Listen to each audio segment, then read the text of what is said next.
आज जो कहानी सुनाने जा रही हूँ बहुत मजेदार कहानी है, इसलिए अपने गन्ने को पकड़कर आराम से बैठ जाओ क्योंकि आज बहुत मजा देने वाली हूँ। इसलिए वीडियो को पूरा देखना। तो चलिए कहानी शुरू करते हैं। हमारी आज की कहानी एक खुशहाल परिवार से शुरू होती है जिसमें पति का नाम ब्रेन है और उसकी पत्नी का नाम अलीशा। इन दोनों के 3 बच्चे थे, 1 लड़की और 2 लड़के। बड़े बेटे का नाम शॉन है और वह बचपन से ही स्पेन में अपनी आंटी के साथ रहता है। इनके छोटे बेटे का नाम रॉय और बेटी का नाम रिया था और ये दोनों अपने माता पिता के साथ ही रहते थे। सुबह का समय था, इसलिए पूरा परिवार नहाने धोने में लगा हुआ था। रॉय वॉशरूम की तरफ जा रहा था और रिया कपड़े पहनती हुई बाहर निकल रही थी। दोनों एक दूसरे को अजीब नजरों से देख रहे थे। ऐसा लग रहा था कि जैसे ये दोनों कुछ छुपा रहे हों। पूरे घर को अलीशा ही संभालना थी। उसे लगता था कि उसकी मर्जी के बिना घर में पत्ता भी नहीं हिल सकता, जबकि ब्रेन का स्वभाव उससे उल्टा एकदम शांत था। अलीशा जो भी कहती वो बिना कुछ बोले मान लेता था। आज इनका बड़ा बेटा शॉन स्पेन से वापस आ रहा था, इसलिए अलीशा और ब्रेन उसे लेने एयरपोर्ट जा रहे थे। दूसरी तरफ घर में रिया सोफे पर बैठी टीवी देख रही थी। इसी बीच रॉय भी टीवी देखने आता है। कुछ देर बातें करने के बाद रिया रॉय को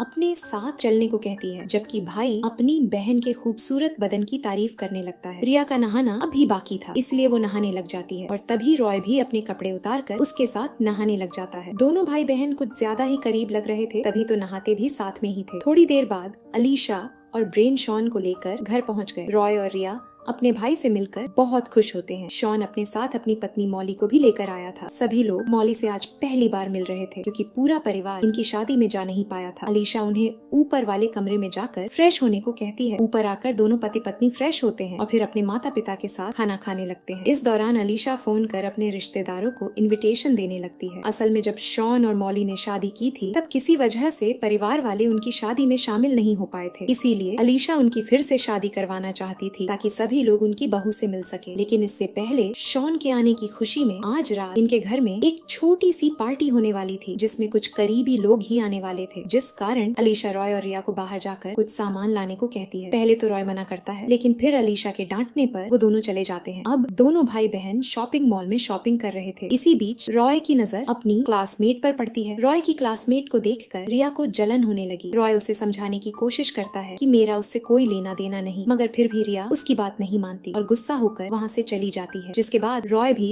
उसके पीछे पीछे जाने लगा। शाम होते ही पार्टी शुरू हो गई। अलीशा अपनी बहन से बातें करने में बिजी थी। शॉन अपने पिता और अंकल के साथ बैठा आसमान में सितारे देख रहा था। खाने के साथ साथ पार्टी में दारू का इंतजाम भी किया गया था। इसी बीच रॉय वॉशरूम जाता है, जिसे रिया छुप कर देख रही थी। अलीशा ने कुछ ज्यादा ही दारू पी ली थी, जिस कारण उसे जल्दी जल्दी बाथरूम जाना पड़ता है। मगर जैसे ही उसने बाथरूम का दरवाजा खोला तो अंदर रॉय और रिया अजीब हरकतें कर रहे थे। अपने बच्चों को एक साथ बाथरूम में देखकर अलीशा उनसे पूछती है कि तुम दोनों यहाँ क्या कर रहे हो, जिस पर वो दोनों झूठ बोलकर वहाँ से निकल जाते हैं और अलीशा हल्की होने लगती है। देर रात के बाद पार्टी खत्म हो जाती है और धीरे धीरे करके सभी मेहमान जाने लगते हैं। अगली सुबह रिया नहा रही थी और तभी रॉय उसके पास आकर उससे किसी बात के लिए माफी मांगकर चला जाता है, जिसके बाद रिया खुश हो जाती है और तैयार होकर नीचे आ जाती है। यहाँ अलीशा शॉन की शादी तैयारियां कर रही थी। अलीशा ने मॉली के लिए अपने हाथों से शादी की ड्रेस बनाई थी। पूरा परिवार जोरों शोरों से शादी की तैयारियों में लगा हुआ था। उसी रात शॉन मॉली के साथ एक नाइट क्लब में आता है। ये लोग अपने साथ रिया और रॉय को भी लेकर आए थे। इसी बीच शॉन रॉय को कोई नशा देता है और मॉली रिया को नशा करवाने लगती है। नशा करने के बाद चारों मस्ती में झूमने एक दूसरे में खोए हुए थे, जबकि क्लब के एक कोने में रॉय अपनी ही बहन की गुफा में धमाके कर रहा था। जी हाँ दोस्तों, रॉय और रिया एक दूसरे से प्यार करते थे। परिवार की नजरों में दोनों पूरा दिन झगड़ते रहते थे, जबकि अकेले में एक दूसरे का पानी निकालने लगते थे। रॉय से धमाके करवाकर पहले रिया अपने भाई भाभी के पास आती है और फिर रॉय काफी देर हो चुकी थी, इसलिए शॉन सबको गाड़ी में बैठाकर घर की तरफ जाने लगा। शॉन भी काफी नशे में था, जिस कारण उसे ठीक से दिखाई नहीं देता और उनका एक्सीडेंट हो जाता है, जिसमें ये चारों मरते मरते बचते हैं। अगले दिन बहुत तेज बारिश हो रही थी। घर के अंदर शॉन और रॉय एक गेम खेल रहे थे, जबकि अलीशा और मॉली उन्हें देख रही थी। इसी बीच खेलते खेलते शॉन और रॉय का झगड़ा होने लगा और तभी रिया भीगी भीगी सी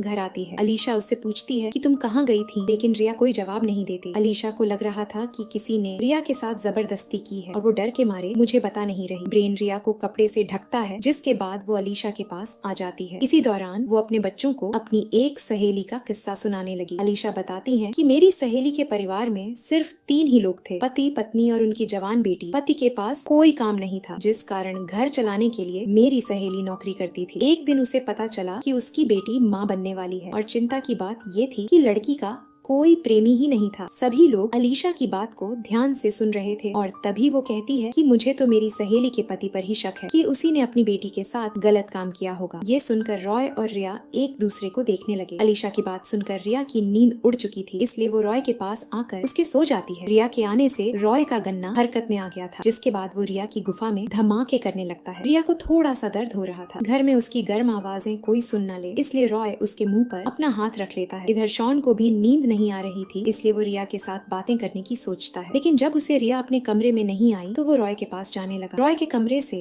उसे लड़की की गर्म आवाजें सुनाई देती है। शॉन ने जब दरवाजा खोला तो अपने ही भाई बहन को साथ में देखकर उसके होश उड़ गए। अपनी गर्मी शांत कर रिया वहाँ से जाने लगती है, जबकि शॉन उसे देखकर छुप जाता है। अब रिया के जाते ही वो रॉय के पास आकर उसकी खूब धुलाई करता है। उसे रॉय पर बेहद गुस्सा था कि वो अपनी ही बहन के साथ ऐसा कैसे कर सकता है। रॉय को पीटने के बाद वो मॉली के पास आकर उसे सब कुछ बता देता है। अपने ही भाई बहन को पानी निकालते देख वो पूरी तरह टूट गया था। अगले दिन शॉन की शादी थी, इसलिए मेहमान आने शुरू हो गए थे। शॉन ने कल रात जो देखा उस बारे में उसने अपने पेरेंट्स को नहीं बताया था, क्योंकि वो उन्हें दुखी नहीं देखना चाहता था। आज रॉय रिया से दूर दूर रहता है, क्योंकि शॉन ने उसे ऐसा करने को कहा था, लेकिन रिया इस बारे में नहीं जानती थी। वो तो हमेशा की तरह आज भी रॉय को ही देखने में बिजी थी। जो भी मेहमान आ रहे थे वो अलीशा को बहू लाने की बधाई देने के साथ रॉय से उसके टूटे फूटे चेहरे के बारे में भी पूछ रहे थे। रॉय बताता है कि वो बाथरूम में फिसल गया था। रात को सब लोग शादी के फंक्शन के मजे ले रहे थे, जबकि रॉय और रिया चोरी चोरी नैन मिला रहे थे। शॉन उन दोनों को देखकर आग बबूला होने लगता है, लेकिन मॉली उसे शांत रहने को कहती है। वो नहीं चाहती थी कि आज के दिन घर में कोई हंगामा हो। किचन में काम करते करते रिया के कपड़े खराब हो जाते हैं, जिसके बाद वो बाथरूम में आकर उन्हें साफ करने लगती है। बीच शॉन पीछे से आकर अजीब तरीके से उसे देखने लगता है। रिया को उसका यहाँ आना अच्छा नहीं लगता, जिस पर शॉन उससे कहता है कि तुम्हें तो ये सब पसंद है ना, लेकिन रिया उसे थप्पड़ झड़कर चली जाती है। असल में शॉन रिया को रॉय से दूर रहने के लिए कहने आया था, लेकिन उसका खूबसूरत बदन देखकर वो साला खुद को संभाल नहीं पाता और कुछ और ही बोल जाता है। शॉन के बर्ताव से रिया बेहद दुखी थी, जबकि उसके परिवार को इस बारे में भनक तक नहीं थी। जल्दी ही शॉन को पछतावा होने लगा और वो खुद पर बेहद गुस्सा करता है। आज तो अलीशा ने इतनी दारू पी ली कि नशे में वो झाड़ियों में गिर जाती है और उसके रिश्तेदार उसे बाहर निकालते हैं। शॉन मॉली के साथ अगली सुबह ही वापस पेरिस चला गया था। अलीशा रिया को बताती है कि शादी के कारण हमारे बहुत से काम अधूरे रह गए हैं, इसलिए आज मैं और तुम्हारे पापा पूरा दिन घर से बाहर रहेंगे। तुम अपना और रॉय का ख्याल रखना। रिया समझ गई थी कि आज पूरा दिन वो और रॉय अकेले रहने वाले हैं। थोड़ी देर बाद रिया बाहर बैठी धूप सेंक रही थी और तभी रिया उसके पास आता है। जब रिया उसे बताती है कि घर में सिर्फ हम दोनों ही है, तो रॉय उसे अपने कमरे में ले जाता है। उधर अलीशा एक मीटिंग में थी और इसी बीच उसे याद आता है कि वो अपनी मीटिंग वाली फाइल तो घर में भूल आई है। वो घर में फोन करती है ताकि फाइल मंगवा सके, लेकिन कोई फोन नहीं उठाता। थक हार कर वो खुद ही घर आ जाती है। घर आते ही वो अपने बच्चों को आवाज देती है, लेकिन कोई नहीं आता। अब जैसे ही वो फाइल लेने सीढ़ियों के पास आती है तो उसे ऊपर के कमरे से प्यार करने की आवाजें सुनाई देती हैं। गर्म आवाजें सुनकर वो हैरान होती है और चेक करने के लिए सीढ़ियों चढ़ने लगती है। ऊपर आकर वो जैसे ही कमरे के अंदर देखती है तो उसकी आंखें खुली की खुली रह जाती हैं। कमरे में रिया